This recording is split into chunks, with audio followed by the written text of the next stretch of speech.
Over the past 8 years of homebrewing, I've made mistakes. A lot of mistakes.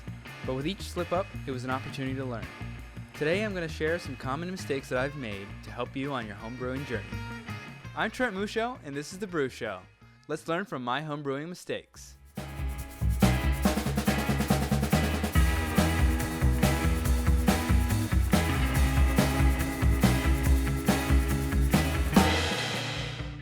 Whether you're new to brewing or more seasoned, we all make mistakes. I hope this video can help you learn from my mess-ups so you can get to brewing better beer faster. Before I jump into the list, hit the like button and subscribe for more brewing tips and tricks like these.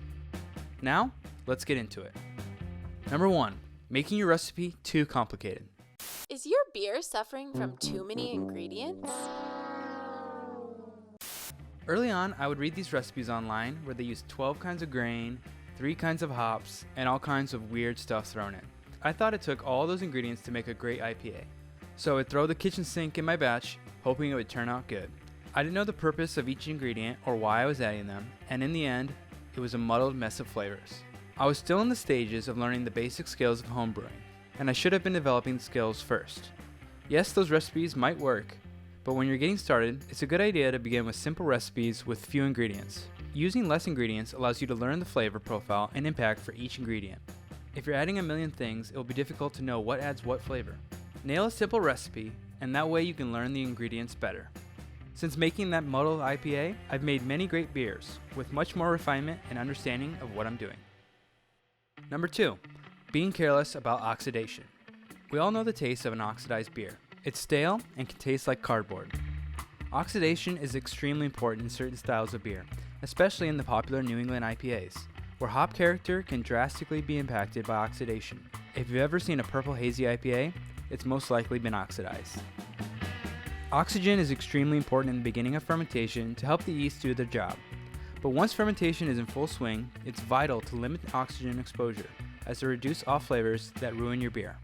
As much as you can, keep your beer in a closed vessel through fermentation to packaging, and minimize air contact and vigorous agitation to reduce oxidation.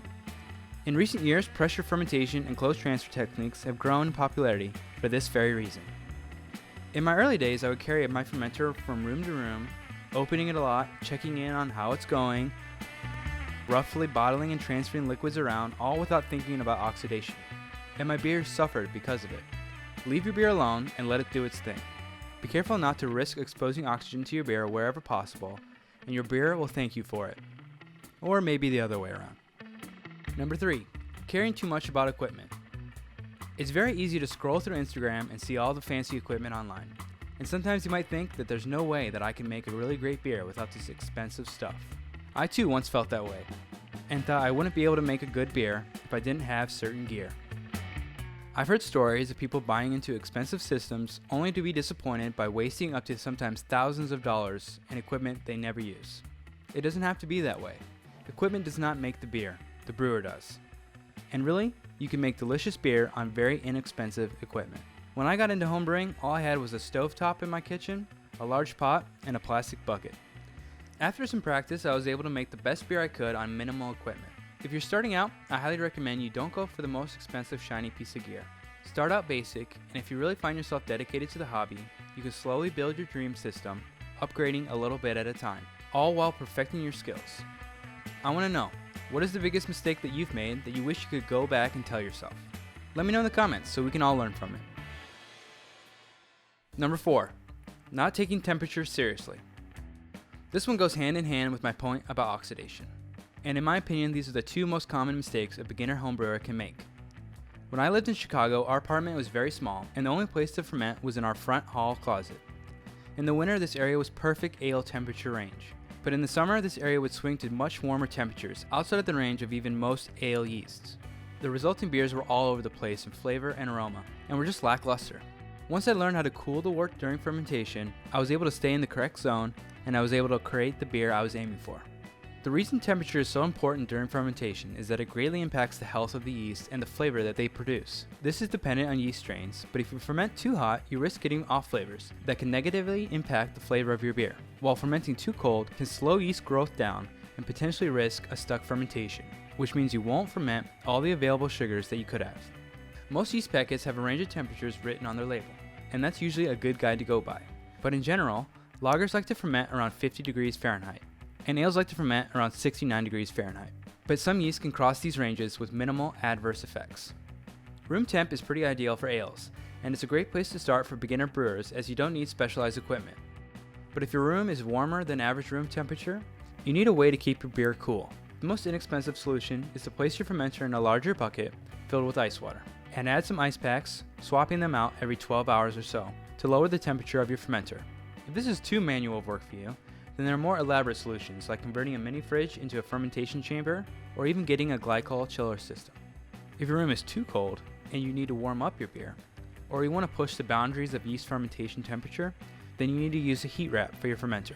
A heat wrap gently warms up your beer. I showed this in my gingerbread saison video, but it could be useful if you like to ferment Kvike yeast warm. Number 5, not taking notes. When I first started homebrewing, I didn't take notes. I would make a recipe and often be left thinking, what day did I start this? How long has it been fermenting? What was my original gravity? What am I drinking? Who am I? These are important items I would forget, and it would make replicating a recipe near impossible. But more so, I couldn't review what decisions I had made and could have possibly done wrong to cause issues. I soon learned the only way to remember all these details is to take notes, and to write them down the moment they happen so I don't forget. There are several ways you can do this. It could be as simple as a notepad that you have dedicated to homebrewing. You could start a Google Doc or a spreadsheet. Whatever it is, as long as it's easily accessible and somewhere you'll remember to do, I guarantee it will help you become a better brewer.